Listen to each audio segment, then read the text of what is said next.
E o Gazeta Entrevista já está de volta no oferecimento de Verágua, que é a água mineral produzida no Acre com rigoroso padrão de qualidade. Quando você for comprar água mineral, pense na saúde e no bem-estar da sua família. Escolha Verágua. Eu vou conversar agora com o José Rodrigues Arimateia. Ele é coordenador da Divisão de Promoção da Igualdade Racial da Secretaria Estadual de Justiça e Direitos Humanos. E ele vem falar, obviamente, das políticas de inclusão social para os negros.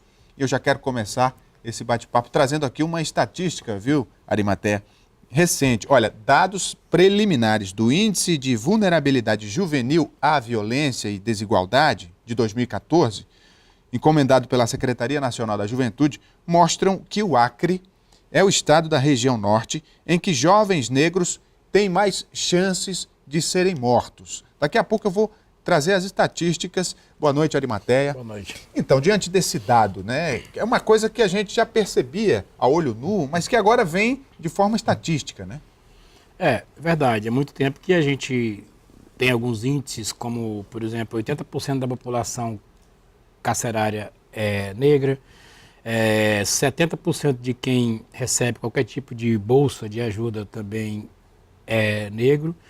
E no último livro que saiu agora, dados sobre a população negra do IPEA, saiu agora em 2014, coloca, em média, aqui no Acre teve um aumento, a diferença média é de R$ 900 per capita entre população negra e população branca.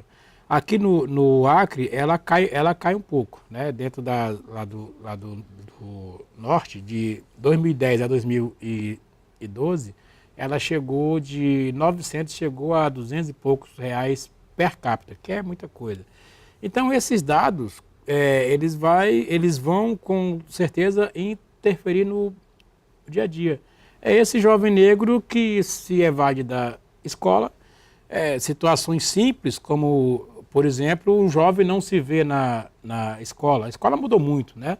Mas antes você via Dia das Mães, Dia dos Pais, aquelas fotos de pais e mães e filhos, todo mundo branco, né? Não tinha nada.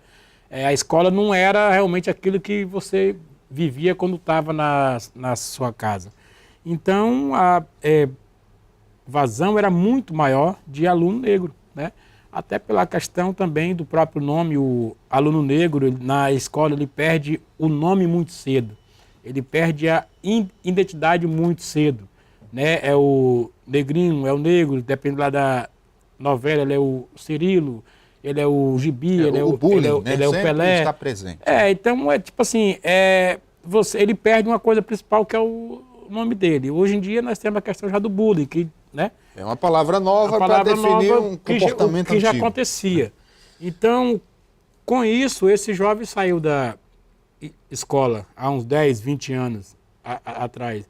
E esse jovem, como todo jovem hoje, ele está querendo, ele está nessa da questão de querer, do ter, né? Essa fase. Uns procuram seguir por um caminho para ter, muitos poucos ainda preferem o caminho mal para se ter, né? E nós temos Olha, isso. agora a estatística em números. O jovem acreano tem 3,8 vezes mais chances de morrer em comparação com um jovem branco da mesma idade. Isso em relação à violência. Então, isso é a posição do Acre, a primeira na lista. Depois vem o Amazonas, depois vem o Pará, em seguida Roraima e depois Tocantins. Por que o Acre ocupa essa posição? É bom, interessante ver por que o Norte ocupa essa posição, né? Por que no Brasil você pega por exemplo, Bahia, né? Pega Rio, que o morro é composto 90% de pessoas negras. Por que o Norte ocupa essa posição? A população negra, né? Da Bahia e do Rio de Janeiro é bem alta. Exatamente, mas aí nós temos um outro dado. No Acre nós temos 70% de negros. O que há muito tempo não era isso, porque você se escondia muito na defesa do pardo. Se eu sou pardo, eu não sou negro. Se eu não sou negro, porque quando você nega, você está sabendo que corre algum risco, mesmo que subliminar, ao se assumir negro. A composição social do Norte, ela é interessante. No Acre você vê mais isso. Quem é o rico e quem é o pobre que vem para o Acre?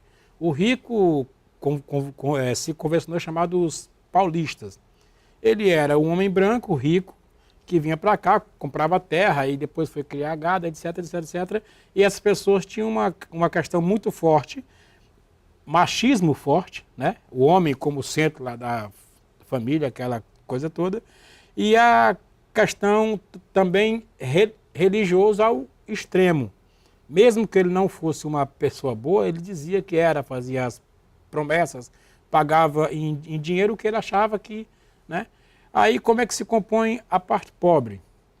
Nordestino também, a classe pobre também vem formada desse mesmo tipo, um homem com muita fé, porém também muito centrado no machismo. Então, para essas pessoas, tanto o rico quanto o pobre do norte, tanto o índio, tanto negro como mulher, eram cidadãos de classe B. Como é que isso se mostra hoje? É o suspeito número 1, entendeu? Está num problema, isso em todo canto lá do Brasil, houve um problema quando a polícia chega, o primeiro que ele para é o negro. De fato, a discriminação, o preconceito no Brasil ainda é cultural, né? É cultural. E é preciso tempo, mudança de atitude, educação. Aliás, por falar nesse tema, como é que você vê o papel da própria população negra em trabalhar essa mudança de cultura e assumir a identidade negra e se colocar como alguém que seja igual? É interessante, porque quando você assume, você está dizendo que também é conhecedor dos dados, né? O Estado, como é o nosso caso aqui, já tem o que é essencial, que é a vontade política para se fazer isso. Para ter uma ideia, o Acre tem um órgão de promoção da questão da inclusão, 2010. Nós vamos fazer 4 anos, né?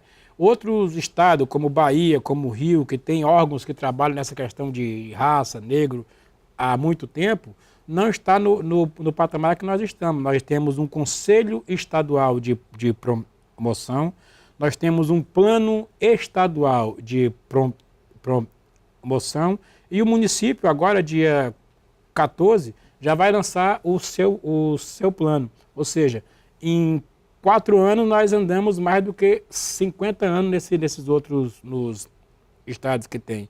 Essa política pública, ela tem 2 meios. O primeiro meio que já está sendo feito, que é o Estado. O Estado dizer que ele tem que pautar isso. E o outro meio é a população. É dizer assim, nós somos negros. Nós não somos morenos, não somos mulatos, não somos pardos. Nós somos negros porque nós temos um princípio, nós temos uma etnicidade, nós temos uma origem, né? Não vai se fazer uma guerra entre interesse de brancos e interesse de negros, que o Estado ele é um só. Não é isso.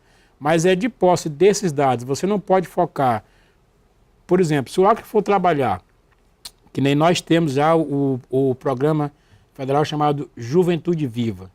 Se nós sabemos que o foco maior é 3,8 vezes mais o jovem negro, é claro que a política vai estar voltada para o jovem negro, né? Não quer dizer que não tenha outro ponto a se ver. É para isso que serve dados em política pública. E aí, Arimatea, como é que você avalia o tempo de resposta dessas ações? Porque, por exemplo, a entrada dos negros na universidade já requer que ele tenha o ensino médio, que evidentemente requer que ele tenha o ensino fundamental. Ou seja, é uma cadeia, um processo que leva, no mínimo, uma geração. Então, como é que você vê o tempo de resposta para que se possa aferir isso na realidade social? Um estudioso lá da USP, chamado Kabengele Munanga, ele explica que se as cotas no Brasil continuassem no patamar que começou em 2005 lá na UNB, o Brasil ia levar 30 anos para tentar igualar a desigualdade que tem entre estudos de negros e brancos, né? E aí seriam mais 30 anos para você mexer com esse índice. O índice social de renda, estudo, que com certeza vai nessa outra questão. Importante colocar que O Brasil, em 10 anos, ele já colocou 400 mil negros nas universidades. Isso foi mais do que em 4 séculos. Nós temos universidades aqui no nosso país que tem 200 anos. Né? Então, é uma coisa já de muito tempo. Então, você colocar em 10 anos o que não foi colocado em 4 séculos, aí você tem que esperar, sim, mais uma geração para ver que profissional vai sair. O interessante é que já estão saindo. Né? Você vê, dou um exemplo lá na minha área, direito, o índice de reprovação na OAB é 80%, 90%. O índice de aprovação de alunos cotistas na OAB é de 90%. Ou seja, é uma diferença muito grande, a qualidade deles. Então, essa qualidade não é só nisso. O mais interessante é a referência que a família, que o filho neto vai ter, alguém com uma profissão de ponta, por assim dizer. E a partir daí é que se cria uma nova geração, com novos níveis sociais de educação. Há um dado curioso para o pessoal que está vendo aqui, a gente aqui agora. Aqui no estado do Acre, no Brasil todo, quem tem o negro ou a negra que tem 40 anos de idade, todo ele, 40 anos de idade, não tem um vô ou uma avó, médico, advogado, engenheiro, essas profissões de ponta. Quem tem 40 anos não tem. Não tem. É muito difícil, é raro. É raro. O zero também de não ter é muita coisa, mas é muito raro. Então essa exceção noutra geração tem que acabar. É a referência. Para a gente encerrar, o planejamento da divisão que você coordena para esse ano de 2015 e para os próximos 4 anos. Nós nós começamos com uma fase com um curso muito bom, que nós conseguimos chegar em 90% dos municípios do Acre, levando para os prefeitos o que é a política de promoção da igualdade racial. Então, nesse ano, a nossa meta principal é efetivar numa parceria. Nós não vamos criar, nós não temos autonomia para criar, mas nós queremos ser parceiro para que as prefeituras criem o seu órgão e no primeira fase criem os seus dados. Né? A partir desses dados que as políticas públicas, tanto do Estado e federal, chega lá. Porque você não pode desenvolver um país como esse nosso sem levar a questão racial nesse bojo. Nós vemos aqui, nós temos um estado em que a maioria negra é que é a maioria analfabeta. É a maioria, digamos assim, burra, não é? A maioria sem acesso. O acesso vai diminuir esse número, seja a moradia, seja o que for. Então, o nosso plano essencial para 2015 é fechar esse ano com os dados dos municípios. Muito bem. Conversei aqui com o José Rodrigues Arimatea, que é coordenador da Divisão de Promoção da Igualdade Racial da Secretaria Estadual de Justiça e Direitos Humanos. Obrigado, Arimatea. Obrigado, eu.